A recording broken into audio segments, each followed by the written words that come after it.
Today, our fellow citizens, our way of life, our very freedom came under attack in a series of deliberate and deadly terrorist acts.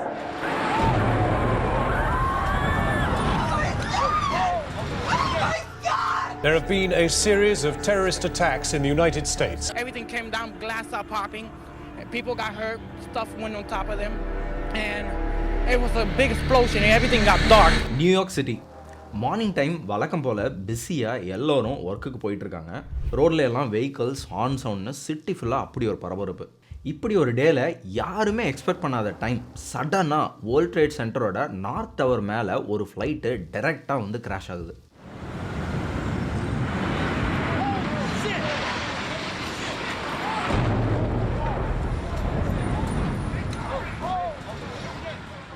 என்ன நடக்குதுன்னு தெரியாமல் எல்லாரும் அலறி ஓடுறாங்க. இந்த incident நடந்த கொஞ்ச நேரத்திலே இன்னொரு ஃப்ளைட் அதுக்கு பக்கத்துலேயே இருந்த சவுத் டவர் மேலே வந்து எகெயின் கிராஷ் ஆகுது. There's this huge explosion. I was with a group of people and I really couldn't even believe it. இந்த ரெண்டு இன்சிடென்ட் நடந்து அடுத்த சில ஹவர்ஸ்லேயே டோட்டல் வேர்ல்ட் ட்ரேட் சென்டரும் ஃபுல்லி வாஷ்ட் அவுட்.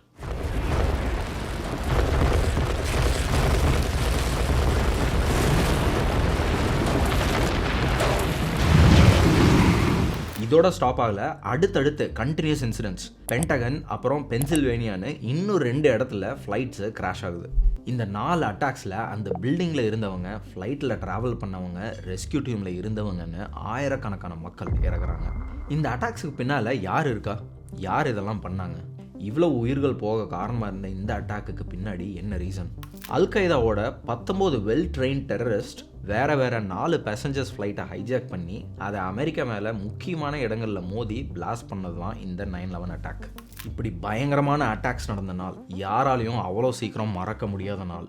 செப்டம்பர் 11, 2001 9/11 அட்டாக்ஸை பற்றி தான் இன்றைக்கி மினிட் பை மினிட் நம்ம பார்க்க போகிறோம்.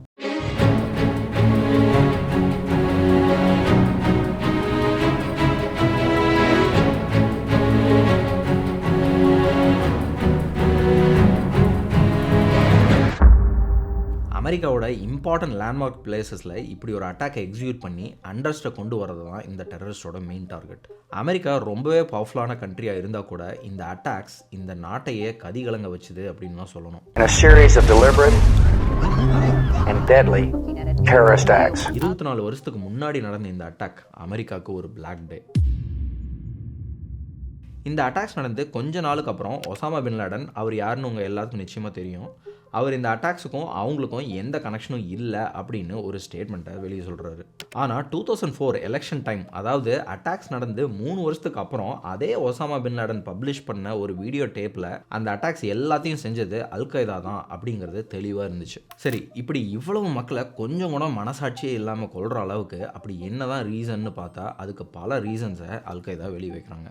அவங்க சொன்ன ரீசன்ஸ் என்னென்னா, மிடில் ஈஸ்ட் கண்ட்ரியில் அமெரிக்காவுக்கு இருந்த இன்வால்மெண்ட், அமெரிக்கா இஸ்ரேலுக்கு பண்ண சப்போர்ட், லெபனானில் முஸ்லீம்ஸ்க்கு எகெயின்ஸ்டான விஷயங்களுக்கு அமெரிக்கா சப்போர்ட்டாக இருந்தது, செச்சன்யாவில் முஸ்லீம்ஸ்க்கு எகெயின்ஸ்டாக இருந்த கிரைம்ஸில் அமெரிக்கா ரஷ்யாவுக்கு சப்போர்ட் பண்ணுது, ஈராக்குக்கு எகெயின்ஸ்டாக அமெரிக்கா அனௌன்ஸ் பண்ண எக்கனாமிக் பிளாக்கேட்ஸ், அதாவது இம்போர்ட்ஸ் அண்ட் எக்ஸ்போர்ட்டை பிளாக் பண்ணது, சவுதி அரேபியாவுக்கு அமெரிக்கா கிட்ட இருந்த சப்போர்ட், காஷ்மீரில் முஸ்லீம்ஸ்க்கு எகெயின்ஸ்டான விஷயங்களில் இந்தியாவுக்கு அமெரிக்கா பண்ண சப்போர்ட். ஸோ இப்படி 9/11 அட்டாக்ஸோட இதுதான் மெயின் ரீசன்ஸ் அப்படின்னு அல்கைதா ஒரு லிஸ்ட்டே போடுறாங்க. அமெரிக்கா முஸ்லீம்ஸை டார்ச்சர் பண்ணுறாங்க. ஸோ அமெரிக்காவுக்கு தாங்க யார் அப்படிங்கிறது ஒரு லெசன் கொடுக்கணும் அப்படிங்கிறது தான் இந்த அல்கைதாவோட main target. Osama bin Laden இந்த ஹோல் அட்டாக்குக்கு லீடு கொடுத்தாலும் 9/11 கமிஷன் ரிப்போர்ட் படி பாகிஸ்தானி கலீத் ஷேக் முகமது, அதாவது KSM தான் இந்த டோட்டல் அட்டாக்கு ஸ்கெட்ச் போட்ட டெரரிஸ்ட். 9/11 அட்டாக் மட்டும் இல்லாமல் 1993 நடந்த வேர்ல்ட் ட்ரேட் சென்டர் பாம் பிளாஸ்ட்லையும் கலீத்க்கு கனெக்ஷன் இருந்திருக்கு. The time when a truck bomb was detonated below the North Tower. More than 1,000 people were also hurt in the 1993 attack. Khalid கூட சேர்ந்து இன்னும் 4 பேர் இப்போ அமெரிக்காவோட கவுட்டானமோ பே ஜெயிலில் தான் இருக்காங்க. இது பேசிக்லி ஒரு டிடென்ஷன் சென்டர். கலீத் அவனோட ஏர்லி லைஃப்பை குவைத்தில் ஸ்பெண்ட் பண்ணிவிட்டு அப்புறம் அமெரிக்காவுக்கு போய் அங்கே north Carolina agriculture and technical state யூனிவர்சிட்டியில் 1986 டிகிரி கம்ப்ளீட் பண்ணியிருக்கான். அதுக்கப்புறம் பாகிஸ்தான் தென் ஆப்கானிஸ்தான்னு மூவ் பண்ணியிருக்கான். 1996 ஆப்கானிஸ்தானில் இருக்க டோரா போராவில் பின் லாடனை மீட் பண்ணி KSM ஒரு பெரிய அட்டாக்கான பிளானை ப்ரொப்போஸ் பண்ணதும் அதுக்கான ட்ரைனிங், பர்சனல்ஸ், மணி, அப்புறம் லாஜிஸ்டிக் சப்போர்ட்னு எல்லாத்தையும் அல்கைதா கொடுக்குறாங்க. இது ஒரு வெல் பிளான்ட் அட்டாக். ஏன் அப்படி சொல்கிறேன்னா 9/11 அட்டாக், பைலட் ட்ரைனிங் எல்லாமே யூஎஸில் நடந்தப்போ லீடர்ஸோட கோஆர்டினேஷன் எல்லாம் ஹாம்பர்க், ஜெர்மனியில் நடந்திருக்கு. இந்த மொத்த அட்டாக்கான ஃபினான்ஷியல் சப்போர்ட்டும் துபாயிலிருந்து ட்ரான்ஸ்ஃபர் ஆகிருக்கு. இந்த அட்டாக்ல இன்வால்வ் ஆன சூசைட் ஆப்ரேட்டிவ்ஸ் எல்லாருமே மிடில் ஈஸ்ட்டுக்காரங்க தான். பைலட் ட்ரைனிங்கில் இருந்து பிளான் ஸ்கெட்சிங், டைமிங் எல்லாமே கைட் பண்ணது Al Qaeda. American Airlines flight 11 Boston International ஏர்போர்ட்டில் இருந்து லாஸ் ஏஞ்சலஸ்க்கு டேக் ஆஃப் ஆகுது. சரியாக இந்த ஃப்ளைட் டேக் ஆஃப் ஆகி 15 நிமிஷத்தில் சடனாக இதோட ரூட்டு சேஞ்ச் ஆகுது. கண்ட்ரோல் ரூமில் இருந்து கேப்டனை காண்டாக்ட் பண்ண ட்ரை பண்ணுறாங்க, ஆனால் எந்த ரெஸ்பான்ஸும் இல்லை. 8:15 போல் ஃப்ளைட் அட்டெண்டன்ட் ஒருத்தங்க கண்ட்ரோல் ரூமுக்கு கனெக்ட் பண்ணி ஃப்ளைட்டில் ஃபஸ்ட் கிளாஸ் பேசஞ்சர்ஸ் எல்லாத்தையும் கத்தியால் குத்திட்டாங்க, எங்களால் கேப்டனை காண்டாக்ட் பண்ணவும் முடியல, காக்பிட்டையும் ரீச் பண்ண முடியல, ஃப்ளைட்டை ஹைஜாக் பண்ணிட்டாங்க அப்படின்னு சொல்கிறாங்க. My name is Betty Ong. I'm number 3 in the back. The cockpit's not answering. Somebody stabbed in business class. And I think there's mates that we can't breathe. I don't know. I think we're getting hijacked. இந்த ஃப்ளைட்டில் 5 hijackers இருக்காங்க. அதில் ஒருத்தன் முகமது ஆட்டா, 33 வயசு, Egypt citizen. இவன் ஃப்ளைட்டோட pilot கிட்ட இருந்து ஃப்ளைட்டை தன்னோட கண்ட்ரோலில் எடுத்து நியூயார்க்கில் இருக்கிற வேர்ல்ட் ட்ரேட் சென்டரை டார்கெட் பண்ணி ஃப்ளை பண்ண ஆரம்பிக்கிறான். சரியா மார்னிங் 8:46 நார்த் டவரில் 93வது ஃப்ளோர் மேலே ஃப்ளைட்டை வேகமாக வந்து கிராஷ் பண்ணுறான். இதில் ஃப்ளைட்டில் இருந்த பேசஞ்சர்ஸ் 81 பேர் கூட 11 க்ரூஸும் சேர்த்து 93வது ஃப்ளோரில் இருந்து 99வது ஃப்ளோர் வரைக்கும் இருந்தவங்க எல்லாரும் கொல்லப்படுறாங்க. Somebody hit the World Trade Center or the Trade Center. World Trade Center. It's 8:52 here in New York. I'm Bryant Gumbel. We understand that there has been a plane crash on the southern tip of Manhattan. You're looking at the World Trade Center. ஃப்ளைட்டில் இருந்து fuels எல்லாம் எலிவேட்டரில் அடுத்த ஃப்ளோர்ஸ்க்கு spread ஆக ஆரம்பிக்க பில்டிங்கோட மொத்த ஃப்ளோர்ஸும் எரிய ஆரம்பிச்சு 10-18 மணிக்கு நார்த் டவர் முழுசாக இடிஞ்சு விழுகுது. 90,000 liters of jet fuel ignites. The damaged elevator shafts send the burning jet fuel through the building as far down as the lobby. Officers, FBI agents, and you can see the two towers. A huge explosion now, raining debris on all of us. We better get out of the way. Flight 11ஓட North Tower attack நடந்த அடுத்த 17 நிமிஷத்தில் அடுத்த attack. அதாவது American Airlines flight 11 போலவே United airlines flight 175 hijack பண்ணி அதை world trade சென்டரோட south tower மேலே மோதி வெடிக்க வைக்கிறாங்க. மார்னிங் அப்ராக்சிமேட்டாக 9:59க்கு சவுத் டவர் ஃபுல்லாக ஃபயர் ஸ்டார்ட் ஆகி கொஞ்ச நேரத்திலேயே அந்த டவரும் இடிஞ்சு விழுகுது.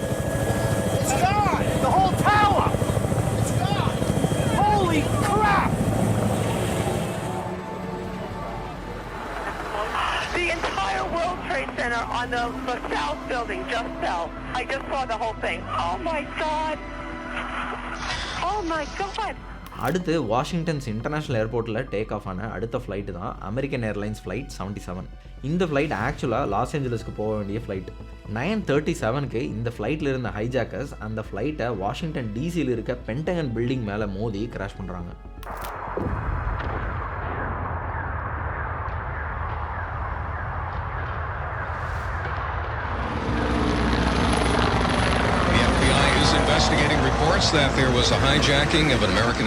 இந்த பில்டிங் அமெரிக்காவில் ரொம்பவே முக்கியமான பில்டிங். இங்கே தான் அமெரிக்காவோட டிஃபென்ஸ் ஹெட் குவார்ட்டர்ஸ் இருக்குது. இந்த பில்டிங் அட்டாக் பண்ணதுக்கு அப்புறம் அமெரிக்காவோட எல்லா ஸ்கை லிமிட்ஸையும் முழுசாக க்ளோஸ் பண்ணவும், அந்த டைமில் பறந்துட்டு இருந்த எல்லா ஃப்ளைட்ஸையும் இம்மிடியேட்டாக லேண்ட் பண்ணவும் அமெரிக்க கவர்மெண்ட் ஆர்டர் கொடுக்குறாங்க. ஹைஜாக்ஸ்னால கடத்தப்பட்ட last flight United airlines flight 93. இது நியூஜெர்சியில் இருந்து கலிஃபோர்னியாவுக்கு போயிட்டு இருந்த ஃப்ளைட். இந்த ஃபஸ்ட்டு 3 ஃப்ளைட்ஸுக்கு அப்புறம் அடுத்ததாக இந்த ஃப்ளைட்ஸ் எங்கே வந்து கிராஷ் பண்ண போகுது அப்படின்னு எல்லாரும் பயந்துட்டு இருந்த டைமில் இந்த ஃப்ளைட்டில் இருந்த பேசஞ்சர்ஸ்க்கு அவங்க ஃபேமிலி மெம்பர்ஸ் கிட்ட இருந்து ஏர்ஃபோன்ஸ் மூலமாக கால்ஸ் வர ஆரம்பிக்குது. Mark, this is your mom. The news is that it's been hijacked by terrorists. They are planning to probably use the plane to hit some site on the ground. If you possibly can, try to overpower these guys if you can, because they're hell-bent. I'll try to call me back if you can. I love you, sweetie. Good luck. Bye-bye. இந்த calls மூலமாக already 3 ஃப்ளைட்ஸை hijack பண்ணியிருக்காங்க அப்படின்னு passengers தெரிஞ்சுக்கிறாங்க. தென் அவங்க எல்லாருமே hijackers கிட்ட எகெயின்ஸ்டாக சண்டை போடவும் ஆரம்பிக்கிறாங்க. இதில் அவங்க தெரிஞ்சுக்கிறாங்க அடுத்த அட்டாக் ஒயிட் ஹவுஸ் இல்லைன்னா கேபிட்டல் ஹில் மேலே தான் அப்படின்னு. இப்படி பயங்கரமான பதட்டம் போயிட்டு இருக்க டைமில் ஹைஜாக்கர்ஸ்க்கும் பேசஞ்சர்ஸ்கிட்டும் பயங்கரமான அங்கே சண்டை நடக்குது. இந்த சண்டையில் ஃபைனலி ஃப்ளைட் 93 ஒரு பேர் லேண்டில் மோதி கிராஷ் ஆகுது. now told was United Flight 93 out of Newark, and it was headed for San Francisco. Now, was that one of the hijacked planes? Did some heroic pilot perhaps save an awful lot of lives in Washington? We don't know at this point, but we do know that it was United Flight 93 out of Newark. இப்படி இவங்க வீர செயலில் இந்த actual crash நடக்க வேண்டிய இடத்துலேருந்து இந்த flight தப்புது. பரிதாபமாக ஆன் த ஸ்பாட்லேயே இந்த ஃப்ளைட்டில் ட்ராவல் பண்ணுவாங்க எல்லாருமே கொல்லப்படுறாங்க. இந்த அட்டாக் அப்புறமா நடந்த ரெஸ்கியூ ஆப்ரேஷன்ஸ் ரொம்பவே முக்கியமானது. நார்த் டவரில் அட்டாக் நடந்த கொஞ்ச நேரத்திலேயே fire fighters, police, emergency medical டீம்னு எல்லாரும் இம்மிடியட்டாக அந்த இடத்துக்கு வந்துட்டாங்க. ஒவ்வொரு ஃப்ளோருக்கும் மேலே போக போக டேஞ்சர் அதிகமானால் கூட அவங்க மக்களை மீட்கிற பணியில் தொடர்ந்து செய்கிறாங்க. NYPD அதாவது நியூயார்க் போலீஸ் டிபார்ட்மெண்ட், அப்புறம் போர்ட் அத்தாரிட்டி போலீஸ் டிபார்ட்மெண்ட் அதாவது PAPD, இந்த ரெண்டு டீமும் சேர்ந்து மக்களை சேஃபான ஏரியாஸ்க்கு அனுப்புகிறாங்க. இந்த டைமில் வேர்ல்ட் ட்ரேட் சென்டரோட செக்யூரிட்டி PAPDயோட கண்ட்ரோலுக்கு வருது. இதில் சேலஞ்சிங்கான விஷயமே என்னென்னா, இந்த இவ்வளோ க்ரௌடடான பிளேஸில் இந்த ரெஸ்கியூ ஆப்ரேஷனை பெர்ஃபார்ம் பண்ணுறது தான். ரெண்டாவதாக ஃப்ளைட் கிராஷ் ஆன சவுத் டவரில் இடிஞ்சு விழும்போது நார்த் டவரில் இருந்த எல்லாருமே இன்னும் பேனிக் ஆகிறாங்க. இருந்தாலும் ஃபயர் ஃபைட்டர்ஸ், போலீஸ் எல்லாருமே அவங்க ஒர்க்கை கண்டினியூ பண்ணுறாங்க. அடுத்து நடந்த நார்த் டவர் கொலாப்ஸுக்கு அப்புறம் அதில் ரெஸ்கியூ பண்ண போனால் பல பேர் அதில் இறந்தும் போகிறாங்க. ஸோ இந்த ரெண்டு பில்டிங்ஸ் இடிஞ்சு விழுந்ததுக்கு அப்புறமும் இவங்களோட ரெஸ்கியூ ஆப்ரேஷன்ஸ் கண்டினியூ ஆகிட்டு தான் இருந்தது. வேர்ல்ட் ட்ரேட் சென்டர் அட்டாக்ல இறந்து போனவங்களோட சரியான கவுண்ட்டை சொல்ல முடியல. ஆனால் அஃபிஷியலாக பப்ளிஷ் ஆன BBC டேட்டாலிருந்து இந்த அட்டாக்ஸில் அஃபெக்ட் ஆனவங்களில் டெரரிஸ்ட் இல்லாமல் 2977 பேர் இறந்துருக்காங்க. அதில் வேர்ல்ட் ட்ரேட் சென்டரில் இறந்தவங்க 2606 பேர், 343 பேர் ஃப்ளைட் பேசஞ்சர்ஸ் அண்ட் பென்டகனில் கொல்லப்பட்டவங்க 125 பேர். அமெரிக்கா இந்த அட்டாக்ஸ்க்கு அப்புறம் ஃப்யூச்சரில் இது மாதிரி ஒரு விஷயம் நடக்கக்கூடாது அப்படிங்கிறதுக்காக பல ரிசர்ச் வேலைகளில் இன்வால்வ் ஆகிறாங்க. காங்கிரஸ், செக்யூரிட்டி டிபார்ட்மெண்ட்ஸ்னு எல்லாரும் இந்த மாதிரியான டெரரிஸ்ட் அட்டாக்கை தடுக்க ஒரு டிபார்ட்மெண்ட் இருக்கணும் அப்படின்னு முடிவு பண்ணி 2002 நவம்பரில் ஹோம்லேண்ட் செக்யூரிட்டி ஆக்டை கொண்டு வராங்க. தென் 2003 மார்ச்சில் டிபார்ட்மெண்ட் ஆஃப் ஹோம்லேண்ட் செக்யூரிட்டி அதாவது DHS அப்படின்னு ஒன்று ஸ்டார்ட் பண்ணுறாங்க. DHSோட பிரைமரி டார்கெட்டே கண்ட்ரியை சேஃபாக மெயின்டைன் பண்ணுறதும் ஃப்யூச்சரில் இந்த மாதிரி அட்டாக்ஸ் நடக்காமல் பார்த்துக்கிறது தான். ஸோ இதுக்காக பல டிபார்ட்மெண்ட்ஸ் இவங்க கூட ஜாயின் பண்ணுறாங்க. அதாவது ஏர்ஃபோர்ஸ், நேவி, எமர்ஜென்சி ரெஸ்பான்ஸ் டீம்னு எல்லாரும் இதுக்கு உதவியாக இருக்காங்க. இந்த DHS கீழே இருக்க இம்பார்ட்டன்ட் ரெஸ்பான்சிபிலிட்டிஸ் என்னென்னா, ஏவியேஷன் அண்ட் பார்டர் செக்யூரிட்டி இதை DHSக்கு கீழே TSA அதாவது டிரான்ஸ்போர்ட்டேஷன் செக்யூரிட்டி அட்மினிஸ்ட்ரேஷன் பார்த்துக்கிறாங்க. ஏர்போர்ட்ஸ் அப்புறம் ஃப்ளைட்டோட செக்யூரிட்டி மெஷர்ஸை கண்ட்ரோலாக வச்சுக்கிறது TSA தான். அதோட DHSக்கு கீழே இருக்க CBP அதாவது customs and border protection and ICE immigration and customs enforcement, இவங்களோட ரெஸ்பான்சிபிலிட்டி அமெரிக்காவோட பார்டரில் இல்லீகல் இமிக்ரேஷன் எதுவும் நடக்காமல் பார்த்துக்கிறது தான். தென் அனதர் ஒன் FEMA அதாவது ஃபெடரல் எமர்ஜென்சி மேனேஜ்மெண்ட் பாலிசி. இவங்க ஒரு எமர்ஜென்சி சுச்சுவேஷன் வரும்போது அந்த சுச்சுவேஷனை ஹேண்டில் பண்ணுறதுக்கான ஹெல்ப்பை ப்ரொவைட் பண்ணுறது தான் இவங்க வேலை. இது எல்லாமே DHS கீழே தான். அடுத்ததாக CISA அதாவது cyber security and infrastructure security ஏஜென்சியும் DHS கூட கொலாபரேட் பண்ணி சைபர் அட்டாக்ஸை தடுத்து ப்ரொடெக்ஷன் கொடுப்பாங்க. இந்த அட்டாக்ஸை பற்றி என்கொயர் பண்ணி 9/11 கமிஷன் 2004 அவங்களோட ஃபைண்டிங்ஸ் அண்ட் ரெக்கமெண்டேஷன்ஸை பப்ளிஷ் பண்ணாங்க. அவங்களோட ஃபைண்டிங்ஸில் ஃபஸ்ட்டாக இருந்தது செக்யூரிட்டி அண்ட் இன்டெலிஜென்ஸ் ஃபெயிலியர்ஸ். அதாவது FBI, CIA மாதிரி இம்பார்ட்டன்ட் டிபார்ட்மெண்ட்ஸ்க்கு இடையில இருந்த மிஸ்கம்யூனிகேஷனும் இந்த அட்டாக்ஸ்க்கு ஒரு ரீசன் அப்படின்னு சொல்கிறாங்க. அதோட ஏர்போர்ட்ஸில் சஃபிஷியண்டான செக்யூரிட்டி மெஷர்ஸ் இல்லாமல் இருந்ததும், வெப்பன்ஸ் எடுத்துகிட்டு போர்டிங் ஆகிற அளவுக்கு சுச்சுவேஷன் இருந்ததும் இந்த அட்டாக்ஸுக்கு ரீசன்னு சொல்கிறாங்க. இவங்களோட ரெண்டாவது ஃபைண்டிங் அல்-qaedaவோட ஆப்ரேஷனல் கேப்பபிலிட்டிஸ். பின் லாடன் லீட் பண்ண அல்-qaeda இந்த அட்டாக்ஸ்க்காக ரொம்பவே கிளியராக பிளான் பண்ணியிருந்திருக்காங்க. இப்படி ஒரு வெல் ஆர்கனைஸ்ட் அட்டாக் நடக்க அல்-qaedaவோட எபிலிட்டியும் ஒரு காரணம். அடுத்ததாக இவங்களோட ஃபைண்டிங்ஸில் இருந்தது மிஸ்ட் ஆப்பர்ச்சுனிட்டிஸ். அதாவது இந்த அட்டாக்ஸை அவாய்ட் பண்ண ரொம்ப சான்சஸ் இருந்தும் சரியான கம்யூனிகேஷன் இல்லாதால கரண்ட் அப்டேட்ஸை ஷேர் பண்ணுறதுல இன்எஃபிஷியன்சிஸ் இருந்திருக்கு. இந்த ஃபைண்டிங்ஸ் கூடவே அதுக்கான ரெக்கமெண்டேஷன்ஸையும் இந்த 9/11 கமிஷன் கொடுக்குறாங்க. ஃபார் எக்ஸாம்பிள், இன்டெலிஜென்ஸ் டிபார்ட்மெண்ட் அவங்க இன்ஃபர்மேஷனை ஷேர் பண்ணுற பாத்தை எப்படி இம்ப்ரூவ் பண்ணுறது, ஹோம்லேண்ட் செக்யூரிட்டியை அதிகமாக்குறது எப்படி, டிபார்ட்மெண்ட் ஆஃப் இன்டெலிஜென்ஸ் அவங்க கேப்பபிலிட்டிஸை எப்படி இம்ப்ரூவ் பண்ணலாம் அப்படின்னு சில இம்பார்ட்டன்ட் ரெக்கமெண்டேஷன்ஸ் அதில் இருந்தது. இப்போ இந்த அட்டாக்ஸ் பண்ண அல்-qaeda மேலே அமெரிக்கா ஆக்ஷன் எடுக்க ரெடியாகிறாங்க. அதாவது ஆப்கானிஸ்தானை கண்ட்ரோலுக்கு கொண்டு வந்து தாலிபானோட பவரை இவங்க கைக்கு கொண்டு வரது தான் அமெரிக்காவோட டார்கெட். ஆப்கானிஸ்தானில் தாலிபான் அல்-qaedaக்கு ரொம்பவே சப்போர்ட்டாக இருக்காங்க. சேம் டைம் பின்லேடனை அமெரிக்கா கவர்மெண்ட்டுக்கு ஹேண்ட் ஓவர் பண்ண முடியாதுன்னு சொல்லிட்டாங்க. ஸோ இங்கே தான் அமெரிக்கா ஆப்ரேஷன் என்டியூரிங் ஃப்ரீடம் அப்படிங்கிற மிஷனை ஸ்டார்ட் பண்ணுறாங்க. இந்த விஷயத்தில் அமெரிக்காவுக்கு பல வேர்ல்ட் கண்ட்ரிஸ் சப்போர்ட்டாக இருந்திருக்காங்க. இந்த மிஷனில் அல்கைதாவோட கண்ட்ரோலில் இருந்த பல இடங்களில் தங்களோட கண்ட்ரோலுக்கு அமெரிக்கா கொண்டு வந்தாங்க. நவம்பர் 2001 கபூல் சிட்டியை தலிபான் கண்ட்ரோலில் இருந்து அமெரிக்கா ரிலீஸ் பண்ணது நோட் பண்ண வேண்டிய விஷயம். 2011 பின்லேடனுக்கு எகெயின்ஸ்டாக அமெரிக்கா பல ஆக்ஷன்ஸை ரொம்ப தீவிரமாக பண்ண ஆரம்பிக்கிறாங்க. இதோட கண்டினியூட்டியாக மே 2011 பாகிஸ்தான் அபத்தோபாத்தில் ஆப்ரேஷன் நெப்டியூன் ஸ்பியர் மூலமாக நேவி சீல்ங்கிற ஒரு ஸ்பெஷல் டீம் பின்லேடனை சுட்டு கொண்டாங்க. இதை பற்றின வீடியோ நம்ம சேனலில் ஆல்ரெடி நம்ம டிஸ்கஸ் பண்ணியிருக்கோம். லிங்க்கை டிஸ்கிரிப்ஷனில் போட்டிருக்கேன், பார்த்துங்க. அமெரிக்கா ரொம்ப வருஷமாக ஆப்கானிஸ்தானில் இருந்து சண்டை போட்டிருக்காங்க. சேம் டைம் தாலிபான் மட்டும் இல்லாமல் அதே மாதிரி இன்னும் சில குரூப்ஸும் அங்கே ஆப்கானிஸ்தானில் இருந்திருக்கு. ஃபைனலி 2020-21 தாலிபானுக்கும் அமெரிக்காவுக்கும் நடந்த டிஸ்கஷனுக்கு அப்புறம் அமெரிக்கன் ட்ரூப்ஸ் அங்கேருந்து வெளியேறிட்டாங்க. பியூ ரிசர்ச் சென்டர் 2021 பண்ண ஒரு சர்வேல அமெரிக்க மக்களுக்கு இந்த 9/11 அட்டாக் ஒரு பெரிய நெகட்டிவ் இம்பேக்டை கொடுத்தது அப்படின்னு சொன்னாங்க. அதாவது எக்ஸாம்பிளுக்கு ஃப்ளைட்டில் ட்ராவல் பண்ணுறது, ஹைட் அதிகமான பில்டிங்ஸ்க்கு போகிறது, அப்புறம் மக்கள் கூட்டம் அதிகமாக இருக்கிற இடங்களுக்கு போகிறது அப்படின்னு இந்த மாதிரி விஷயங்கள் அவங்களுக்கு அமெரிக்க மக்களுக்கு விருப்பமே இல்லாமல் போயிடுச்சு அப்படின்னு இந்த சர்வே சொல்லிச்சு. இந்த அட்டாக்ல தப்பிச்சவங்க அப்புறம் ரெஸ்கியூ பண்ண போனவங்க எல்லாருக்கும் ஹெல்த் இஷ்யூஸ், அங்கேருந்து வந்த ஸ்மோக் அண்ட் டஸ்ட் காரணமாக நிறைய பேருக்கு ப்ரீத்திங் ப்ராப்ளம்ஸ், கேன்சர், அதுவும் இல்லாமல் பல ரெஸ்பிரேட்டரி டிசீஸும் வந்திருக்கு. அது மட்டும் இல்லாமல் இதில் பல பேர் சைக்கலாஜிக்கலாகவும் அஃபெக்ட் ஆகிருக்காங்க. இந்த 9/11 அட்டாக்கு அப்புறம் உலக நாடுகள் இடையில் டெரரிசம்க்கு எகெயின்ஸ்டாக ஒரு புது வியூவே வந்துச்சுன்னு தான் சொல்லணும். அதோட பல நாடுகள் அமெரிக்காவுக்கு இந்த போராட்டத்துக்கு சப்போர்ட் பண்ணாங்க. இந்த அட்டாக்ஸ் முக்கியமாக அமெரிக்காவோட டொமஸ்டிக் பாலிசிஸில் ரொம்பவே இம்பேக்ட் கொண்டு வந்துச்சு. இதுக்கு அப்புறம் தான் டெரரிசம்க்கு எகெயின்ஸ்டாக அந்த டைமில் பிரசிடெண்ட்டாக இருந்த George W Bush Afghanistan and Iraq மேலே வார் டிக்ளேர் பண்ணார். My fellow citizens, at this hour, American and coalition forces are in the early stages of military operations to disarm Iraq, to free its people, and to defend the world from grave danger. Same time யூஎஸில் security measures இன்னும் increase ஆச்சு. Specially ஏர்போர்ட்ஸில் security ரொம்பவே Titan பண்ணாங்க. அது மட்டும் இல்லாமல் ரொம்பவே கான்ட்ரவர்ஷியலான USA Patriots ஆக்டும் implement பண்ணாங்க. இந்த ஆக்ட் என்னென்னா, அமெரிக்கா கவர்மெண்ட்டுக்கு மக்களோட பெர்மிஷனே இல்லாமல் அவங்களோட ஃபோன் கான்வர்சேஷன், வெப் ப்ரௌசிங் இது போல் விஷயங்களை அப்சர்வ் பண்ண முடியுங்கிறது தான்.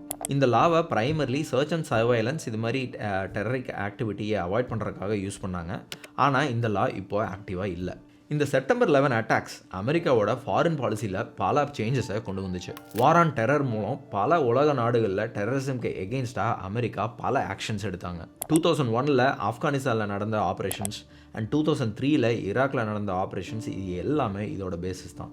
இன்றைக்கி இந்த ஃப்யூச்சர் ஜென்ரேஷனுக்கும் சேஃபாக இருக்கிறதோட இம்பார்ட்டன்ஸை புரிஞ்சுக்கிறதுக்காகவும் 9/11 அட்டாக்ஸில் இறந்து போனவங்களோட ஞாபகத்தை ரிமைண்ட் பண்ணுறதுக்காகவும் National September 11 memorial and museum இருக்குது. இதில் Pentagon memorial museum notable one. இந்த அட்டாக்ஸ் நடந்து இவ்வளோ நாளுக்கு அப்புறமும் அதோட இம்பேக்ட் இன்னைக்கு வரைக்கும் இருக்குன்னு தான் சொல்லணும். இந்த அட்டாக்ஸில் பல பேர் இறந்து போனாங்க. கண்டினியூஸ்லி இதுக்கு அப்புறமும் ஆப்கானிஸ்தான், ஈராக்கில் நடந்த வார்லேயும் பல பேர் இறக்குறாங்க. கவர்மெண்ட் எவ்வளோ தான் பல ஆக்ஷன்ஸ் இதில் எடுத்தாலும் இந்த விஷயத்தை பொறுத்தவரை அதிகமாக அஃபெக்ட் ஆனது சிவிலியன்ஸ் தான். இந்த நிகழ்வில் எனக்கு ஞாபகம் வர்றது பாரக் ஒபாமா சொன்ன ஒரு விஷயம்தான். No religion is responsible for terrorism. People are responsible for violence and terrorism. No religion is responsible for terrorism. People are responsible for violence and terrorism. Hope you like this video.